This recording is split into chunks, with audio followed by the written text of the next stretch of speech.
السلام علیکم ورحمۃ اللہ وبرکاتہ۔ میرے پیارے اسٹوڈنٹس، کیسے ہیں آپ تمام حضرات؟ امید کرتا ہوں کہ آپ تمام حضرات خیر و عافیت سے ہوں گے۔ اسٹوڈنٹس، جیسا کہ آپ حضرات کو معلوم ہے کہ میں درخشاں اردو حصہ دوم کلاس 10th یعنی میٹرک والوں کے لیے بہت ہی اہم سبق لے کر حاضر ہوا ہوں، جسے ہم اور آپ مبارک عظیم آبادی کی غزلیں کے نام سے جانتے ہیں۔ اسٹوڈنٹس، میں آپ سے یہ ریکویسٹ کر رہا ہوں کہ آج کی یہ کلاس بہت ہی اہم ہونے جا رہا ہے۔ یہ تو غزلیں جو ہیں مبارک عظیم آبادی کی، انشاءاللہ میں ان دونوں غزلوں کی تشریح کروں گا بہترین انداز میں، جس میں آپ کو بہت لطف آئے گا۔ اور اس سے پہلے کہ میں آپ حضرات سے یہ کہہ دوں کہ اسٹوڈنٹ جتنے بھی ایگزام ہوتے ہیں، خاص طور سے مصنف کے حالات سے ہی کوشچن آتے ہیں زیادہ تر، یعنی مصنف رائٹر لیکھک کے حالات زندگی سے زیادہ تر کوشچن آتا ہے۔ اس وجہ سے میں نے مناسب سمجھا کہ کیوں نہیں حالات زندگی یعنی مصنف کے حالات زندگی سے آپ حضرات کو روشناس کرا دوں، بتا دوں، اجاگر کرا دوں، تاکہ آپ کے ذہن و دماغ میں یہ بات رچ بس جائے، گھس جائے، بیٹھ جائے، تاکہ کوئی بھی ایگزام ہو، چاہے وہ اسکول کا ہو، ہے نا، یا پھر کیا بورڈ کا ایگزام ہو، آپ آسانی سے لکھ سکیں۔ تو اسٹوڈنٹ چلیے بلا کسی تاخیر کے آج کے اس کلاس کو آغاز کرتے ہیں۔ اس سے پہلے کہ آج کے ویڈیو آپ کو اچھی لگے تو اسٹوڈنٹ آپ اپنے دوستوں تک زیادہ سے زیادہ شیئر کریں، اور کوئی نئے اسٹوڈنٹ ہو تو وہ سبسکرائب ضرور کریں گے اور اپنے دوستوں کو اس چینل میں جڑنے کی تلقین کریں گے۔ اور ادنا سے یہ میری ریکویسٹ ہے کہ آپ اپنے موبائل کے واٹس ایپ پر اسٹیٹس میں آج کی ویڈیو کا لنک ضرور لگائیں گے۔ تو چلیے ہم شروع کرتے ہیں۔ کہہ رہے کہ مبارک غزلیات جو ہیں کون ہیں؟ ساعتیں گزری ہیں جو غفلت میں، کون ہیں ان کے رائٹر؟ مبارک عظیم آبادی۔ کہہ رہے کہ مبارک عظیم آبادی کا مختصر تعارف ہے نا، کہہ رہے ہیں ان کا نام اصل کیا ہے؟ مبارک حسین۔ اسٹوڈنٹ یہ آپ کا آبجیکٹو کوشچن کے اندر آئے گا کہ مبارک عظیم آبادی کا اصل نام کیا ہے، تو اگر آپ کو یاد ہوگا تو آپ فوراً وہاں لکھیں گے کہ مبارک عظیم آبادی کا اصل نام مبارک حسین، اور ادبی نام کیا ہے؟ مبارک عظیم آبادی تھا۔ کر والد کا نام فدا حسین وامق تھا۔ کیا تھا؟ فدا حسین وامق۔ کن کا نام؟ یعنی مبارک حسین عظیم آبادی کا والد کا نام فدا حسین وامق تھا۔ آگے ہیں کہ جن کا تعلق بابا فرید الدین گنج شکر رحمہم اللہ تعالیٰ کی اولاد سے ہے۔ جو بابا فرید گنج شکر مراد آبادی گنج شکر رحمۃ اللہ علیہ بہت بڑے اللہ والے تھے، یعنی یہ مجذوب تھے۔ بعضوں کا قول ہے کہ یہ کیا تھے؟ قطب تھے، بعضوں کا قول ہے ابدال تھے، یعنی قطب ابدال، یعنی یہ دنیا کو نظام کو چلانے کے لیے ہے نا، کبھی یہاں کبھی وہاں رہتا ہے، کیونکہ قطب کا ہونا بھی دنیا میں اور کیا ابدال کا ہونا بھی ضروری ہے نا۔ کہیں جھگڑا ہو جائے آپس میں، وہ جھگڑا کو ٹالنے کے لیے، چھڑانے کے لیے، یعنی بہت ساری نظام ہے۔ تو یہ کیا ہے؟ بابا فرید الدین گنج شکر بہت بڑے اللہ والے تھے۔ ان کا ایک واقعہ آتا ہے کہ انہوں نے کہیں سے گزر رہے تھے تو فقیر نے ان سے کہا کہ بابا کچھ دے دیجیے، کچھ دے دیجیے۔ تو بابا گنج شکر رحمۃ اللہ علیہ، تو کتابوں کے اندر آتا ہے کہ جو دو فقیر تھے ان سے کہا، ان دونوں نے بابا فرید الدین گنج شکر رحمۃ اللہ علیہ سے کہا بابا کچھ بھیگ دے دیجیے۔ تو بابا گنج شکر رحمۃ اللہ علیہ کے پاس کوئی چیز دینے کو نہیں تھا، وہی سامنے میں بالو کا ڈھیر تھا، تو بالو کیا ہے؟ دو مٹھی یا دو ایسے ہاتھ میں لے کر دونوں کے کیا جھولی میں ڈال دیے، اور دور وہ دونوں کیا ہے؟ غصہ گئے، یعنی فقیر دونوں کیا غصہ گئے، بابا ہم آپ سے پیسہ مانگ رہے تھے، آپ کچھ بھی دے رہے ہیں۔ دور جانے کے بعد یہاں دیکھا کہ اس کے جھولے میں کیا، وہ بالو کی جگہ کیا ہے؟ شکر بنا ہوا، یعنی چینی ہے۔ تو وہیں سے کیا ہوگا؟ گنج شکر، یعنی شکر کا خزانہ۔ تو کہہ رہے ہیں یہ بابا فرید الدین گنج شکر کی اولاد سے تھے، کون؟ فدا حسین وامق، جو مبارک عظیم آبادی کے والد محترم تھے۔ آگے ہے اسٹوڈنٹ کہ مبارک عظیم آبادی کی پیدائش دربھنگا ضلع کے تاج پور قصبہ میں سن 1869 عیسوی میں ہوئی۔ یاد رکھ لیجئے گا، کب؟ سن 1869، جیسا کہ آپ کو معلوم ہے نا۔ آگے ہے کہ ان کی تعلیم میٹرک تک تھی۔ آپ ایک صوفی منش انسان تھے، اور مولانا سید شاہ بدرالدین شہزادہ نسیم خانقاہ مجیبیہ کے دست مبارک پر قادریہ سلسلہ میں بیعت کا شرف رکھتے تھے، یعنی بیعت کیا ایک پیر اور ایک مرید ہوتا ہے، اسی کے سلسلے میں بیعت کرتا ہے، یعنی بیعت کرنے ہوتا ہے. جس طریقے سے ہم اب ڈاکٹر کو اپنی بیماری کے بارے میں بتاتے ہیں، مجھے یہ بیماری ہے، یہ بیماری ہے، اور وہ ڈاکٹر صاحب صلاح دیتے ہیں کہ بھائی یہ چیز آپ کو نہیں کھانا، یہ چیز نہیں کھانا. اسی طریقے سے بیعت ہوتا ہے کہ جیسے کوئی گناہ سے صادر ہو رہا، وہ اللہ کا قریب کیسے ہو جائے، یہ ساری باتوں پر بیعت ہوتا ہے کہ آپ یہ چیز نہیں کریں گے، یہ چیز نہیں کریں گے، ایسے تسبیح کریں گے وغیرہ وغیرہ، ہے نا. اسی کو کہتے ہیں بیعت، یعنی عہد کرنا، وعدہ کرنا. چلیے، کہ ان کا طریقہ صلح کل کا تھا. کیا تھا؟ صلح کل کا تھا. کہ معاشی مسئلہ کو حل کرنے کے لیے فن طب کی طرف متوجہ ہوئے، ہومیوپیتھک کی تعلیم حاصل کی اور اپنا مطب کھول لیا. طب کے موضوع پر فارسی میں 2 کتابیں لکھی جن کا نام میزان الطب. کیا یہ آپ کا VVI کوشچن ہے اسٹوڈنٹ؟ یہ آپ سے پوچھا جائے گا ایگزام میں کہ طب کے موضوع پر کتنی کتابیں لکھی، تو آپ کو یاد ہوگا تو 2. کون کون؟ ایک میزان الطب، دوسرا کیا ہے؟ طب الکبیر. کیا ہے دوسرا؟ طب الکبیر، یعنی 2 کتابیں. آگے ہیں کہ مبارک حسین عظیم آبادی نواب امداد امام اثر کے بھانجی داماد تھے. کیا ہے؟ بھانجی داماد تھے، یعنی ان کے بھانجے کی داماد. کہ ان کے والد فدا حسین وامق بھی شاعر تھے اور سید حسن حسرت کے شاگرد تھے. آگے ایک مبارک عظیم آبادی کا خاندان کئی پشتوں سے علمی، ادبی اور معزز تھا. علمی، ادبی، معزز تھا. آگے کہہ رہے ہیں کہ شاعری انہیں وراثت میں ملی تھی. یعنی کہا جاتا ہے نا، جس کا باپ ڈاکٹر ہے تو اس کا بیٹا بھی ڈاکٹر ہوتا ہے، یعنی وراثت میں اس کو ڈاکٹری ملتی ہے. اسی طریقے سے ان کے باپ کیا شاعر تھے تو ان کا بیٹا بھی شاعر بنے. آگے ہے کہ انہوں نے اردو ہی میں نہیں بلکہ فارسی میں بھی شاعری کی. فارسی شاعری میں حکیم عبدالحمید پریشان سے اصلاح لیتے تھے اور اردو شاعری میں داغ دہلوی کے شاگرد ہوئے. کس کے؟ داغ دہلوی، جو بہت بڑے شاعر گزرے ہیں. آگے اسٹوڈنٹ، ان کے اردو کلام پر داغ دہلوی کا رنگ نمایاں ہے. اس رنگ کے علاوہ ان کے یہاں تصوف کا رنگ بھی پایا جاتا ہے. آگے چنانچہ انہوں نے نذرانہ غزلیں بھی کی. کیا ہے؟ رندانہ غزلیں بھی کہی ہیں اور شراب کے جام خوب کیا لنڈھائے ہیں. آگے ایک مبارک عظیم آبادی ہے نا کہ منتخب کلام کا مجموعہ جلوہ داغ کے نام سے. کس کے نام سے؟ مبارک عظیم آبادی کے منتخب کلام کن کے نام سے؟ جلوہ داغ کے نام سے سن 1951 میں شائع ہوا اور ان کی ادبی کارگزاریوں کا اعتراف کرتے ہوئے سن 1954 میں حکومت ہند نے مبلغ 100 روپیہ ماہوار وظیفہ مقرر کر دیا تھا. کرم مبارک عظیم آبادی نے پٹنہ سٹی میں مستقل سکونت اختیار کر لی تھی. کس میں؟ پٹنہ سٹی میں. آگے ایک اردو اور 90 سال یعنی 90 سال کی طویل عمر پا کر سن 1958 میں کیا کیے؟ انتقال ہوئے. پیدائش کب سے؟ 1869 میں. 1869 میں ان کی پیدائش اور 1958 میں ان کا انتقال ہوا، یعنی 90 سال کی عمر میں. آگے اسٹوڈنٹ، طویل غزلیات یعنی غزلیات مبارک عظیم آبادی کی تلخیص کہتے ہیں. یعنی اس غزل کے اندر کیا کیا خصوصیت ہے، وہی چیز کے بارے میں آج جانیں گے. کہہ رہے ہیں کہ ہمارے نصابی کتاب میں مبارک عظیم آبادی کی 2 غزلیں شامل ہیں، ہے نا. مبارک عظیم آبادی قدیم وضع کے شاعر ہیں اور غزلیں بھی روایتی انداز کی ہیں. ان دونوں غزلوں کے مطالعہ سے، یعنی ہم جو 2 غزل انہوں نے کہی، ان 2 غزلوں کو پڑھانے والا ہوں، کہ انہی 2 غزلوں کے مطالعہ سے یہ حقیقت سامنے آتی ہے کہ مبارک کی شاعری قدیم طرز کی ہے اور ان کا شعری انداز اور زبان و بیان بھی روایتی ہے. اس غزل میں شاعر نے واردات عشق کا اظہار کرتے ہوئے حسن عشق کی مختلف کیفیات کو انہوں نے بڑی شوخی اور بے باکی کے ساتھ شعری کیا ہے پیکر عطا کیا ہے. ان کے غزلوں کے اشعار جملہ شعری محاسن سے مزین ہے، انداز بیاں سادہ مگر اثر انگیز ہے. آگے کہہ رہے ہیں اسٹوڈنٹ کہ انہوں نے یہ جو شعر کے بہت ہی پرمغز یعنی معنوں سے بھرا ہوا ولولہ انگیز کر، زبان صاف سادہ بالکل آسان زبان میں کر عام فہم ہے.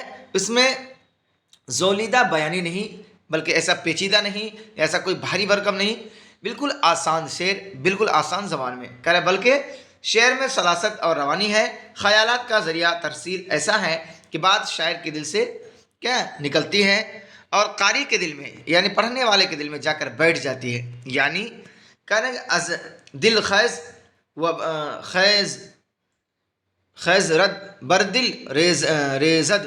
یعنی مثال کے طور پر غزل کے ان اشعاروں کو دیکھیے کہ سوز دل سے اشک آنکھوں میں توے کی بوند ہے، سوز دل سے اشک آنکھوں میں توے کی بوند ہے، اور وہ یوں تانا زن ساون کی جھڑیاں ہو گئی. یوں بھی کہتا ہے کسی سے کوئی اپنا حال راز حال زار، آپ تو سنتے نہیں دیر کیا دیوار و در سے کیا کہیں. یعنی بہت اچھا شعر ہے. آگے یہ کہہ رہے ہیں اسٹوڈنٹ غزل کس کو کہتے ہیں، بار بار آپ سنتے ہوئے آتے ہیں غزل کیا ہے. کہہ رہے ہیں غزل کے معنی ہی ہوتے ہیں، یہ عربی ورڈ ہے، بعد میں کیا یہ فارسی میں منتقل ہو گیا. غزل میں جس میں پیار محبت کی باتیں ہوتی ہے، یعنی غزل کے معنی ہوتے ہیں عورتوں سے بات کرنا، یعنی پیار محبت کی بات کرنا، یعنی عام طور سے عشق و محبت کی بات کی جاتی ہے غزل کے اندر. اردو میں غزل فارسی شاعر کے توسط سے آئی ہے اور فارسی میں عربی قصیدے کی تشبیب سے غزل کا ایجاد ہوا ہے. آگے کہہ رہے ہیں تشبیہ کا تعلق شباب یعنی جوانی اور جوانی کے جذبات سے ہے، اور ظاہر ہے کہ جوانی کے جذبات میں حسن عشق کی کیفیات شامل ہوتی ہے. اسی وجہ سے فارسی اور اردو غزلوں میں حسن عشق کے جذبات کا اظہار ہوتا ہے. لیکن دور حاضر میں غزل ایک ایسی صنف شاعری ہے جس میں حیات و کائنات کے مختلف مسائل سمجھے جا سکتے ہیں. یعنی غزل کے موضوعات اور مضامین کی کوئی قید نہیں رہ گئی. آگے ہے اسٹوڈنٹ، اب ہم غزل کو یعنی پہلے دو غزل انہوں نے کہا، پہلے غزل کو ہم پڑھتے ہیں کہ ساعتیں گزری جو غفلت میں سمجھ لے کھو گئی، پھر کے آنے کی نہیں ناداں گھڑیاں جو گئی. یعنی ساتھ مانے گھڑی وقت جو ہے اس کے معنی میں آتا ہے کہ جو وقت آج گزر گیا، یعنی اللہ تبارک و تعالیٰ نے آپ تمام لوگوں کو آج وقت دیا ہے پڑھنے کے لیے، آپ کامیاب ہونے کے لیے. اگر آپ نے اسٹوڈنٹ واہوائی میں وقت گزار دیا، جو لمحہ ایک ایک سیکنڈ ہماری زندگی سے گزر رہی ہے نا، اگر ہم نے اس سے سود مند یعنی لطف اندوز نہیں ہوئے، یعنی اچھی طریقے استعمال نہیں کیے، تو وہ قیامت کی صبح تک وہ گھڑی نہیں لوٹنے والی ہے.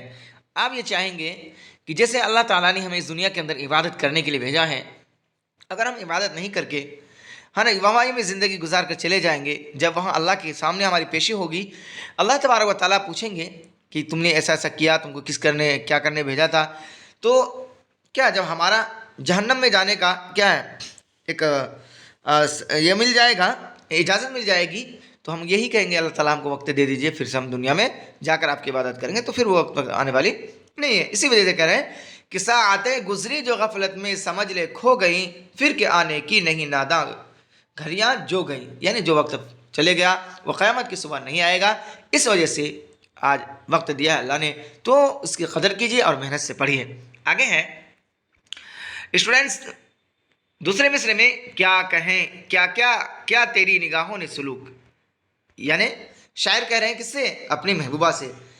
کیا کہیں کیا تیری نگاہوں نے سلوک، دل میں آئیں دل میں ٹھہری دل میں کاٹے بو گئی. یعنی میں کیا کہوں، کیا تیری نگاہیں نے میرے اندر کیا میرے اوپر کیا سلوک کیا کہ ایک نگاہ، یعنی میں نے تمہارے طور کیا دیکھ لیا کہ جو میرے دل میں کیا ہے آ کر ٹھہر گئی اور کانٹے کی طرح چبھ رہی ہے. یعنی تمہاری ایک نگاہ نے، ایک جھلک نے میرے دل میں کیا ہے بے قراری پیدا کر دیا. یعنی میں پریشان ہوں، یعنی تیرے ان نگاہوں نے میرے ساتھ بہت ایسا سلوک کیا، برا سلوک کیا کہ میرے دل میں کیا ہے ایسے کانٹے کی طرح چبھ رہا ہے کہ جس طریقے سے ایک کانٹا دل میں چبھتا ہے، یعنی ایک بات گڑ گئی ہے، ویسا کیا ہے تمہاری نگاہوں نے بار بار کیا ہے تمہارے ہی خیال آتا ہے، تمہاری میری نگاہوں کے اندر تمہاری ہی کیا ہے چہرے جھلک رہی ہے. آگے کہہ رہے ہیں گھر شب وعدہ مرا ماتم سرا سے کم نہ تھا. گھر شب وعدہ میرا ماتم سرا سے کم نہ تھا، تم نہ آئے حسرتیں آ کے مجھ کو روک گئے. یعنی یہ کہہ رہے ہیں گھر شب وعدہ کہتے ہیں شب منے رات، وعدہ منے وعدے کی رات، ماتم سرا ماتم خانہ کیا ہے وہ گھر جو رونے یا ماتم کرنے کے لیے مخصوص ہو. کیا کہتے ہیں گھر شب وعدہ میرا، یعنی میرا گھر جو کیا ہے وعدہ کا شب بنا ہوا، ماتم سرا سے کم نہ تھا، یعنی جو اس طریقے سے میرا گھر میں ماتم پسرا ہوا تھا، یعنی سنسان پڑا ہوا تھا. یعنی تمہاری نگاہوں نے میرے دل میں وہ کیا ہے کانٹا بول گیا کہ ہر دم جو میں پہلے مسکراتا تھا ہنستا تھا ہے نا